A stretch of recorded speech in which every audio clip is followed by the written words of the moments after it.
ஆண்டவரும் இரட்சகருமாக இயேசு கிறிஸ்துவின் இனிய நாமத்தில் உங்கள் யாவருக்கும் அன்பின் வாழ்த்துக்களை தெரிவித்துக் கொள்கிறேன். அருமையான தேவ பிள்ளைகளே, new day new hope daily devotion மூலமாய் இந்த நாளில் கூட உங்களை சந்திப்பதில் நான் மிகுந்த மகிழ்ச்சி அடைகிறேன். அல்லேலூயா.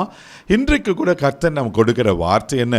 1 சாமுவேலின் புஸ்தகம் 17ஆம் அதிகாரம் 50வது வசனம் கூட வாசிக்க கேட்போம். இவ்விதமாக தாவீது ஒரு கவனினாலும் ஒரு கல்லினாலும் பெலிஸ்தியனை மேற்கொண்டு அவனை மடங்கடித்து அவனை கொன்று போட்டான்.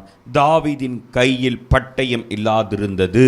ஒரு அற்புதமான சம்பவத்தை நம்ம பார்க்கிறோம். நம்ம எல்லாரும் அறிந்த ஒரு சம்பவம். பாருங்க, தாவீது கோலியாத்தை வீழ்த்துவது. இந்த வார்த்தைகள் பார்த்தீங்கன்னா, அவனை மடங்கடித்து அவனை கொன்று போட்டான்.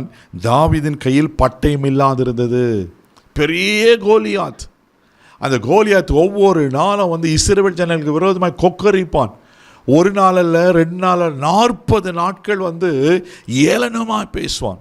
அதே 1 சாமுவேல் புஸ்தகம் 17ஆம் அதிகாரம் 9வது வசனம் கூட நம்ம வாசிக்க கேட்போம். அவன் என்னோடு யுத்தம் பண்ணவும் என்னை கொல்லவும் சாமர்த்தனானால் நான் உங்களுக்கு வேலைக்காரனாய் இருப்பேன்.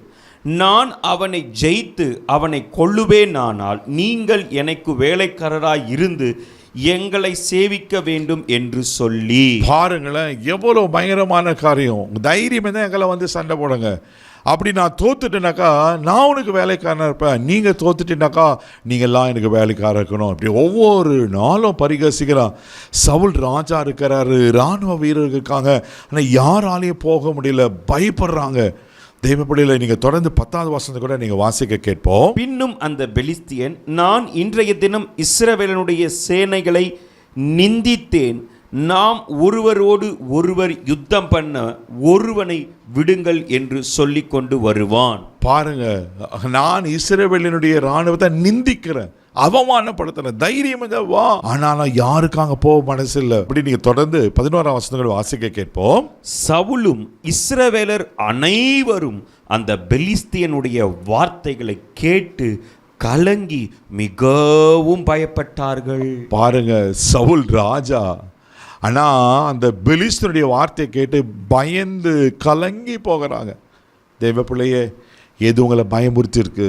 எதை பார்த்து கலங்கி கொண்டிருக்கிறீங்க? எந்த சூழ்நிலை, எந்த மனுஷனை பார்த்து நீங்கள் ஒருவேளை கலக்கம் அடைஞ்சிருக்கீங்க? நடந்த காரியம் தெரியும். அப்போ தான் தாவீது வராரு. தாவீது தேவப்பிள்ளை அங்கே அழகான சம்பவம் சொல்லப்பட்டிருக்கோம். அந்த நம்ம வாசத்தில் 50வது வசனத்தில் தாவீது என்ன செஞ்சான்னா, அவனை மடங்கடித்து ஹல்லேலூயா அவனை கொன்று போட்டான். தாவீதின் கையில் பட்டயம் ஒன்றும் இல்லை. கோலியாத்து பெரிய தலை சீரம், பட்டயம், கேடகம், மார்க்கவசம் என்னென்னலாம் போட்டுதான். ஜெயண்டிக்கார் தான், 6 முழம் 1 அங்குலம் இருந்தான். இப்படியெல்லாம் இருந்த கோலியாத்தை ஒரு சின்ன கவன்கள், தன் கையில் ஒன்றுமே இல்லை, ஒரு கவன்களில் அடித்தான். அந்த கோலியாத்து மடங்கடிக்கப்பட்டான். ஒன்று சொல்லட்டுங்களா, உங்கள் வாழ்க்கையில் கூட உங்களுக்கு விரோதமாக உங்களை த்ரெட்டன் பண்ணி பயமுறுத்திட்டு இருக்கு, பயப்படாதீங்க. தேவனை சார்ந்து கொள்ளுங்க, விசுவாசத்தை இல்லைங்க. உங்களுக்கு எதிராக வர காரியங்கள் மடங்கடிக்கப்படும். உங்கள் கையில் ஒன்றும் இல்லாத இருக்கலாம், உங்களுக்கு சப்போர்ட் பண்ண ஆள் இல்லாமல் இருக்கலாம், உங்களுக்கு உதவி செய்ய உங்களுக்காக பரிந்து பேச ஆட்கள் இல்லாமல் இருக்கலாம். இவ்வளோ எல்லாரும் எங்களை அப்படி த்ரெட்டன் பண்ணுறாங்களே, பயந்து கொண்டிருக்கீங்களா? உங்கள் பட்சத்தில் கர்த்தர் இருக்கிறா, அவர் உங்களுக்கு ஆயுதம் பண்ணுவார். தேவப்பிள்ளை 40 நாள் கொக்கரித்த கோலியாத்துக்கு ஒரு முடிவு உண்டு பண்ணியிருந்தேன்னா, ஒரு பல வருடங்களாக பல மாதங்களாக பிரச்சனையே நீங்கள் பார்த்துட்டு இருக்கீங்களா? பயப்படாதீங்க. இன்றைக்கு கர்த்தர் உங்களுக்கு எதிராக இருக்கிறத மடங்கடித்து கர்த்தர் ஜெயத்தை கொடுத்து உங்களை ஆசீர்வதிக்க உண்மையில் இருக்கிறார். கண்களை மூடி நம்ம ஜெபிக்கலாம். தகப்பனே, உமக்கு நன்றி சொல்லி துதிக்கிறோம், ஸ்தோத்திரம்ப்பா. அன்னைக்கு கோலியாத் ஆண்டவரே இஸ்ரவேல் ஜனங்களுக்கு விரோதமாய் கொக்கரித்து கொண்டு வந்தபோது ஒரு சின்ன தாவீதை கொண்டு அவனை மடங்கடிப்பீர்களா? இவருக்கு விரோதமாய் எழும்புகிற எல்லா சத்துருவின் கிரிகள், மனுஷிய ஆவிகள், மனுஷருடைய காரியங்கள், மந்திரங்கள் இயேசுவின் நாமத்தால் மடங்கடிக்கப்படும்படியாக ஜெபிக்கிறேன்ப்பா.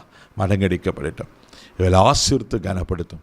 கிருபை ஒப்பு கொடுக்கிறேன். இந்த நாள் முழுதும் கரம் பிடித்து நடத்தும், பாதுகாத்துகளும்.